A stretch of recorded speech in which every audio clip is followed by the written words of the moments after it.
یہ صاحب جن کے بارے میں مجھے کچھ عرض کرنا ہے بہت بڑے افسانہ نگار ہیں۔ اگر کوئی ایسا شخص ان کے بارے میں لکھتا جس کی تحریر میں افسانویت زیادہ ہوتی تو مضمون کچھ زیادہ ہی شاندار ہوتا۔ موجودہ صورت تو صبر شکر والی ہے۔ کرشن چندر نے مجھے اپنے 25 جنوری سن 1991 کے خط میں لکھا تھا، میری زندگی میں آپ کا یہ پہلا خط ہے جو مجھے مل رہا ہے۔ گویا تحریری تعلقات کو 16واں برس چل رہا ہے، لیجئے تعلقات تو بالغ ہو گئے۔ سن 1961 میں کرشن چندر کو صورتاً بھی دیکھ لیا۔ چونکہ ان سے ایک مدت کے بعد ملا تھا، اس لیے مجھ پر مطالعے سے زیادہ سرشاری کی سی کیفیت طاری تھی۔ ان دنوں خیال یہ بھی تھا کہ اب ان کے ساتھ اٹھنا بیٹھنا رہے گا، لہذا بچ کے کہاں جائیں گے، مگر کرنا خدا کا یہ ہوا کہ پھر ادھر جانا ہی نہیں ہوا۔ اگر مجھے علم ہوتا کہ یہ موقع پھر ہاتھ نہ آئے گا تو میں ان دنوں کے ہر لمحے کو اپنی تحریر میں قید کر لیتا، یا یہ کہ وہیں دھرنا مار کے بیٹھ جاتا۔ پہلے مجھے کرشن چندر کے فن سے محبت ہوئی، پھر ذات سے۔ یوں میں نے افسانوی قطب مینار پر سیڑھی و سیڑھی قدم رکھا۔ میں نے کرشن چندر کا پہلا افسانہ زندگی کے موڑ پر پڑھا تھا۔ میرے ایک دوستوں نے برغلایا کہ وہ افسانہ پڑھ لینا ورنہ پچھتاؤ گے۔ میں پچھتانا نہیں چاہتا تھا، اس لیے چپکے سے افسانہ ہی پڑھ ڈالا۔ اب میں کہتا ہوں کہ اس افسانے کا پڑھنا برا ہی ہوا۔ وہ دن اور آج کا دن کہ کرشن چندر کی ہر تحریر کو پڑھنا پڑا، یہ کوئی کم ہرجانہ ہے کرشن چندر کے فن کا؟ دوسرے افسانہ نگاروں کی طرح مجھے ان کے افسانے معلوم نہیں ہوتے، بلکہ محسوس ہوتا ہے کہ پرکاش چند کوئی ہے اور پرکاش وتی کوئی ہے۔ یہ ہماری واقفیت افسانوی کرداروں سے نہیں کراتے، بلکہ زندہ انسانوں سے ملاقات کراتے ہیں۔ یہی وجہ ہے کہ میرے دوستوں کا حلقہ وسیع کا میچ دیکھتا رہا۔ لاہور سے میچ دیکھنے اور آپ سے ملنے کے لیے آیا ہوں۔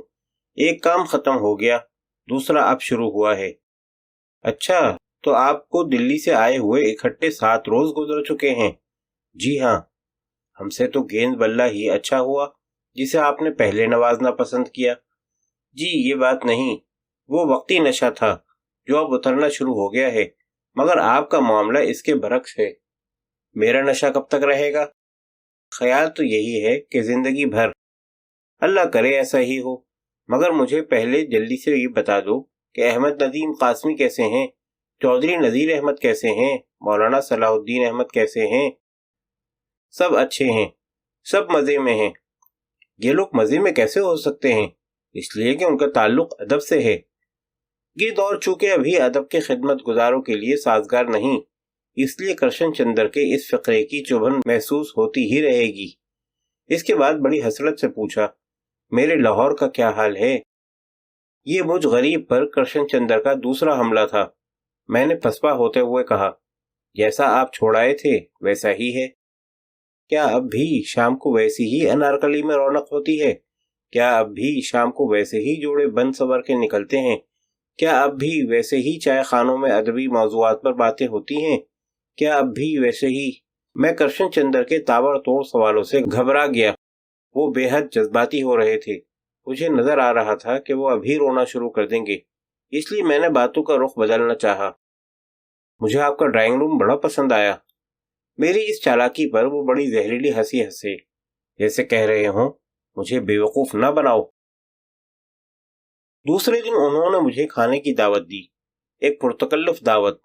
پہلے میں نے سوچا تھا کہ ایک ہندو کے یہاں کھانے کا کیا لطف آئے گا، وہی بھاجی ترکاری ہوگی، مگر وہاں تو معاملہ انگلیاں چاٹنے والا نکلا۔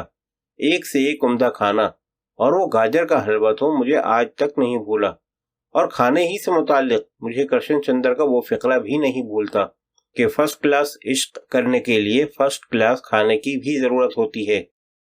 کھانے کے بعد کرشن چندر نے اظراء کرم مجھے اپنا ایک افسانہ سنایا، میری فرمائش کے بغیر، اس لیے کہ شاعروں سے شعروں کی فرمائش تو کی جا سکتی ہے، مگر افسانہ نگاروں سے افسانہ سنانے کی فرمائش نہیں کی جا سکتی۔ مگر یہ کرشن چندر کی محبت تھی کہ انہوں نے مجھے اس طرح بھی نوازنا پسند کیا۔ نثر میں تو یہ شاعری کرتے ہی ہیں، اس لیے لطف دوبالا ہو گیا۔ یوں شعر بھی سن لیے، نثر بھی سن لی۔ افسانہ سنا چکنے کے بعد انہوں نے کہا کہ میں نے اس افسانے کا اختتام ایک اور طرح سے بھی کیا ہے، وہ بھی سن لیجئے اور پھر بتائیے کہ ان دونوں میں سے کون سا اختتام بہتر ہے۔ سننے کے بعد میں نے اپنی رائے کا اظہار کر دیا۔ اتفاق کی بات کہ ہم دونوں کی رائے ایک تھی، اس لیے کرشن چندر بھی مطمئن ہو گئے اور میں بھی خوش ہو گیا۔ اس کے بعد انہوں نے مجھے مختلف ادیبوں کے چھوٹے چھوٹے اسکیچ سنائے جو بڑے پیارے تھے اور اپنی جگہ شخصی اور فنی مطالعے کے حسین امتزاج۔ ان کے بارے میں بھی انہوں نے میری رائے پوچھی۔ میری رائے ہی کیا ہوتی؟ بہرحال دیر تک سر دھنتا رہا، لیکن اس کے ساتھ مجھے جہاں کہیں اعتراضات تھے وہ بھی عرض کر دیے۔ اس وقت تو وہ خاموش رہے، مگر دوسری ملاقات پر بتایا کہ میں نے آپ کی باتوں پر غور کیا تو وہ مجھے معقول نظر آئیں، اس لیے میں نے اسکیچوں میں آپ کی رائے کے مطابق تبدیلی کر لی ہے۔ اس واقعے سے میں بے حد خوش ہوا۔ خوشی والی بات یہ نہ تھی کہ انہوں نے میری گزارشات کو قبول کیا تھا، بلکہ یہ کہ کرشن چندر اتنا بڑا ادیب ہو کر بھی کسی غلط فہمی میں مبتلا نہیں، بلکہ فن کی لگن میں وہ مجھ ایسے عام آدمی کی بات پر بھی کان دھرتے ہیں۔ یہ ایک اتنی بڑی خوبی ہے جو سب کے لیے قابل تقلید ہونی چاہیے، مگر کوئی ایسے دل گردہ لائے کہاں سے؟